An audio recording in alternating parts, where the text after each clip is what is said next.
네, 또 증여 금액을 합산할 때 혹시 증여 이번 그 특례 적용하는 해당 증여 전에 이미 부모님으로부터 동일한 주식을 받으신 게 있다면 그거는 합산을 해야 됩니다. 합산해서 아까 100억이 최대 한도라고 말씀드렸죠. 100억을 초과하는 경우에는 그 초과분에 대해서는 일반 세율을 적용하고요. 또 업무무관 자산 그 비율만큼만 특례 적용을 배제했는데 임대용 부동산이라고 말씀드렸죠.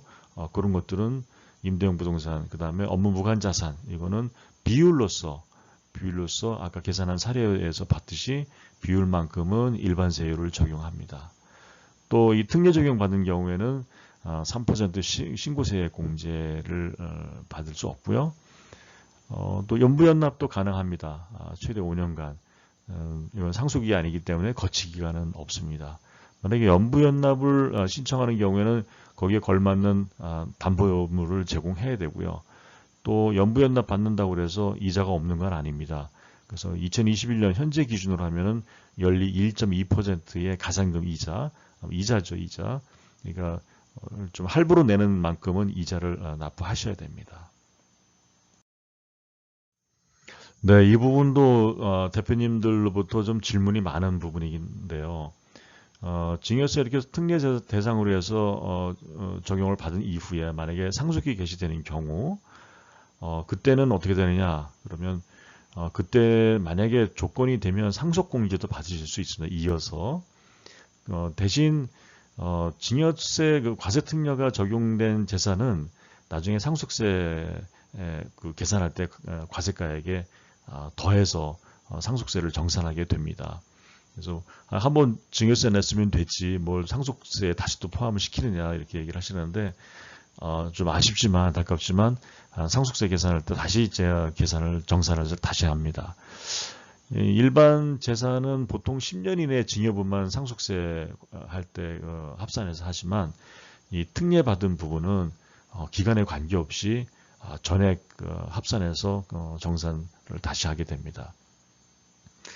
단 합산해서 계산하더라도 이 증여재산에 대해서는 이미 우리가 과표로 정했던 내용에 대해서는 상속세의 과표에서 차감해 주기 때문에 이렇게 되면 공제 한도가 커지겠죠. 그래서 그런 장점이 있습니다. 그리고 상속 개시할 때 합산해 주는 그 증여 가액이 예를 들어서 상속이 발생하는 시점이 앞으로 10년 후다, 내지는 20년 후다 그렇다면은 현재 시점에서 그 금액을 확정하고 그 금액으로 20년 후에 합산하는 거기 때문에 사실상 20년 동안은 할인해서 받은 거나 마찬가지죠. 그리고 그거를 20년 후의 가치로 다시 평가해서 상속세 계산하는 게 아니라 20년 전 오늘의 증여 금액을 기준으로 상속세에 합산되기 때문에 훨씬 유리하다고 볼 수 있습니다. 여기 이제 증여세를 저희들이 이제 내게 되지 않습니까? 그런데 나중에 그 합산해서 상속세를 계산했더니 그 증여세가 더 컸다. 상속세 자산이 상속세가 더 작았다. 그럼 환급받을 수 있는 거 아니냐? 그럴 수 있는데 그런 경우는 거의 없겠지만 혹시 그런 일이 생긴다 하더라도 그거를 환급해 주지는 않는다. 국세청은 대부분 다 이렇게 되어 있습니다. 그러니까 뭐 재계산하고 정산했을 때 만약에 금액이 작아진다. 그렇다고 해서 그러면 추가로 과세를 안 하는 것일 뿐이지 예전에 냈던 것들을 돌려주거나 환급하거나 그러지는 않습니다. 네, 앞서도 특례 적용되는 분과 일반 증여분을 따로 계산했듯이 요 두 가지는 일반 증여분하고 과세특례 주식은 서로 합산하지 않습니다. 계속해서 따로따로 계산해서 증여세를 계산하게 됩니다. 그래서 가압승계 주식은 그 특례받은 대로 합산하고 또 일반 재산은 일반 재산 증여대로 합산합니다. 일반 증여 합산은 10년 이내에 통산으로 합산하지 않습니까? 그러니까 만약에 10년이 지나면 다시 또 이제 합산을 시작하겠죠. 그렇지만 가압승계 주식은 그렇지 않고요. 가압승계 주식은 전 기간에 걸쳐서 합산을 하게 됩니다. 그러니까 좀 부담은 좀 일부 좀 커질 수는 있지만 그래도 워낙 세율이 낮고 특례 적용이 되기 때문에 유리한 측면이 반드시 있습니다. 또 다음 시간에 설명드릴 내용 중에 하나가 창업자금 과세특례인데 만약에 가업승계 주식 증여 과세특례를 받으면 창업자금을 지원해주는 과세특례는 중복해서 받을 수 없습니다. 한 가지만 선택해서 받을 수 있고요. 내용이 완전히 다른 거기 때문에 이걸 같이 받는다는 건 사실 말이 안 되죠. 예, 그렇습니다. 네, 사후관리 요건이 있는데 사후관리 요건을 뭐 까다롭게 생각하시는 분들도 있지만 정상적으로 가업을 승계할 분들이라면 뭐 아주 정상적인 상태라면 전혀 걱정하실 일이 없습니다. 증여 후에 가업 승계 불이행시 이거는 뭐 약속 위반이잖아요. 그러니까 당연히 추징을 해야 되겠죠. 또 가업 승계 주식 증여 후 7년까지 정당한 사유 없이 의무를 다하지 않는다. 이런 경우도 마찬가지로 추징을 일반 세율로 추징을 해야 되겠죠. 또 원래 특례 적용 받는 조건이 가업에 종사하기로 했지 않습니까? 근데 만약에 안 한다든지 또 5년 이내에 대표이사에 취임하기로 했지 않습니까? 그런데 안 한다든지 또 7년까지 징여율로부터 7년까지 대표이사직을 유지하기로 했지 않습니까? 근데 만약에 안 한다든지 이러면은 어차피 가압승계가 아니기 때문에 이런 경우에는 일반 징여세로 추징을 한다 그런 얘기입니다. 또 하나는 가압의 주된 업종을 변경하는 경우 이거는 이제 좀 내용이 다를 수 있는데요. 뭐 하다 보면은 좀 바꿀 수도 있잖아요. 근데 이제 우리 산업 분류에서 표준 산업 분류에서 내에서 중분류 내에서 업종을 변경하는 경우에는 괜찮다. 유사 업종으로 변경하는 거겠죠. 또 하나는 평가심의위원회 승인을 거쳐서 중분류 외에 변경하는 경우도 가능하다. 그런데 그렇지 않고 뭐 예를 들어서 뭐 제조업을 하다가 갑자기 뭐 커피숍을 낸다든지 바꾼다든지 이런 경우는 안 되겠죠. 그런데 예를 들어서 뭐 제조업 A라는 제조업을 하다가 뭐 산업의 트렌드도 바뀌고 그래서 내지는 새로운 뭐 4차 산업이다 거기에 맞는 새로운 IT 산업으로 바꾸겠다든지 이러면 중분류를 벗어날 가능성이 있는데 그런 경우에는 정당하게 승인을 거쳐서 가업을 변경하시면 될 것 같습니다. 네, 이런 경우에도 일반 증여세로 추징됩니다. 예를 들어서 1년 이상 휴업을 하거나 실적이 없는 경우 포함, 실적이 없다는 얘기는 뭐 사실상 휴업 상태죠. 내지는 폐업하는 경우, 이건 약속 위반이니까. 또 수증자가 증여받은 주식을 처분하는 경우, 주식을 가업승계 목적으로 아버님한테 받았는데 그걸 처분한다. 그렇다면 가업승계를 안 하겠다는 얘기는 마찬가지지 않습니까? 그런 경우. 또 지분율이 낮아지는 경우, 아주 정당한 사유 외에 기타 사유로 그냥 뭐 누구한테 좀 팔아버리는 거죠. 내지는 이제 유상증자라는데 증자를 안 받아버리는 겁니다. 그럼 실권이 돼서 지분율이 낮아지지 않습니까? 이런 경우에는 안 된다. 그렇지만 시설투자 내지는 또 사업규모 확장, 유상증자라면서 뭐 예를 들어서 뭐 제3자한테 배정하기 위해서 실권이 된다. 그런 경우에는 인정해 주겠다는 겁니다.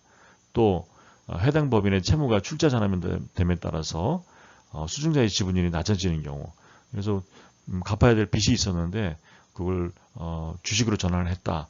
그래서 어쩔 수 없이 상대적으로 지분이 감소했다. 이런 경우는 괜찮지만 뭐 전체를 다 팔아버린다든지 정상적인 유상증자에서 자기는 증자를 포기해가지고 실권이 됐다든지 그래서 낮아졌다. 이런 경우에는 추징 대상입니다. 네, 앞선 사례처럼 만약에 추징 대상이 됐다. 그러면 국세청에서 통지 받기 전에 본인이 알아서 스스로 사유 발생일이 속하는 달의 말일부터 3개월 이내 증여세 신고 기간하고 똑같죠.